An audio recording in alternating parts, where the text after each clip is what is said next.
Yo, what's going on, y'all? It's Combo Breaker 99. I'm back with another post-fight analysis video. Julia Avila versus Sijara Eubanks.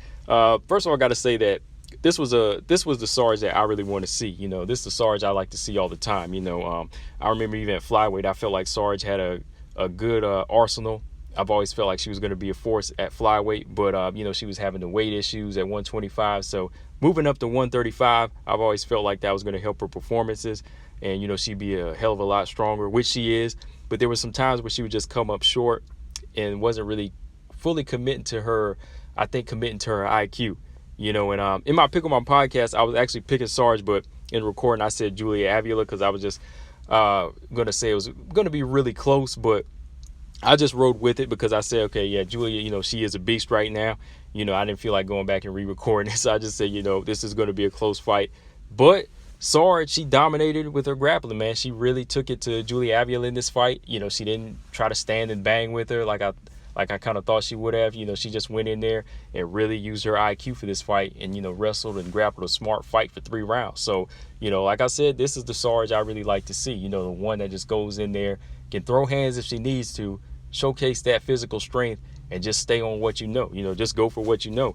And just going back real quick, looking at the fight, man, right away, round 1 almost started off as it started off like an explosion. Julia, she came straight in, trying to test the chin of Sarge with some hard left hands, very stiff left jabs, and then just throwing some big flurries. She caught Sarge a couple of times as Sarge was backing up, but Sarge, she started throwing some bombs off the fence, off the back, and I'm thinking that somebody's going to get dropped here. I'm thinking that somebody's going to get dropped because, Julia's throwing with her chin out, and, Sarge, she's taking some bombs and, throwing some back.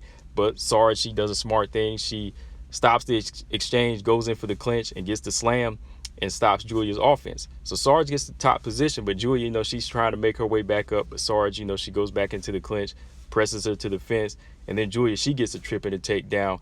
But Julia's on top, but I still feel like Sarge, she's getting the better working. She's trying to slide to the back of Julia and land some hammer fists and overall control that ground game with her strength, and that's what I was saying. Like, got to take it to the ground and try to out grapple this fighter, somebody like Julia Avila, who's trying to make a statement more so with her hands. But Sijara Eubanks, again, started off kind of rocky here, but she took over towards the she took over in like that first minute in the first round, and I gave that first round to Sarge.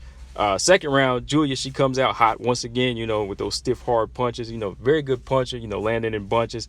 And this is what I was talking about on my podcast about fighters, that try to outwork and outbrawl Sarge, because sometimes she can kind of get pulled into those, but she'll try to swing back with them. But in this one, she used her IQ. She caught one of those kicks of Julia and took Julia straight to the ground, and Sarge back right where she wants to be, and she gets on top and side control, lands some good hammer fists, then locks that arm around the neck of Julia and shifts to her left, and putting that weight on her.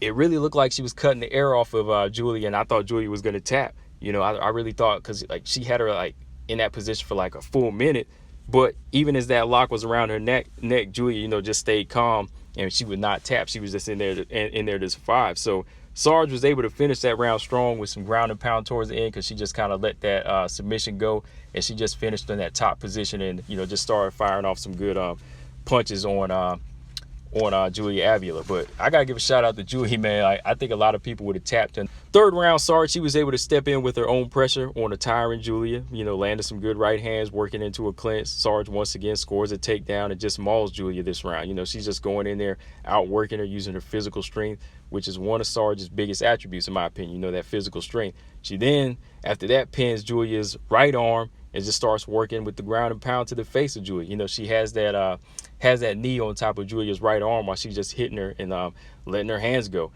Julia, she was trying her best to try to get an armbar attempt in this round, but again, Sarge, she was just too strong and just controlled the ground all the way and got her in some good mauling and got her in another position where Sarge, she's just letting some blows go to Julia's head. And Julia, like I said, she got a good chin. She was able to withstand a lot of these shots. And, she was really getting worn down because Sarge was really putting a lot of weight on her and pressure on her. But overall, this was just a good, dominant performance by Sarge. I had it 30-27. Really, man, like I said, Julia is a beast, but Sarge, she really turned out to prove she is the true beast whenever she wants to be, when she brings that A game. You know, she's strong as hell, decent power, and definitely has an iron chin, because I think them big shots that she thrown, Julia landed on Sarge would have knocked some other fighters out. You know, I think they would knock some other fighters out, but I think that, yeah, Sarge definitely is a very durable fighter at bantamweight. You know, just got to really, really commit to a lot of things. But yeah, man, from here, as far as Sarge, I still would like to see that Macy Chiasson fight. You know, when Macy gets back in there, you know, I'd really like to see her and Sarge face off, because now that I've seen this matchup, I think it's going to be a lot more challenging. You know, first time around, I was kind of looking at it as a mismatch just because Macy Chiasson was so, you know, long and tall, and she's powerful herself. But, you know, just looking at Sarge, you know, I think she could definitely handle Macy Chiasson right now. But let me know in the comment section, guys, what y'all thought of this fight, and do y'all still want to see Sarge take on Macy Chiasson? That's all I got for now, guys. Combo Breaker 99. I'm out. Subscribe. Peace.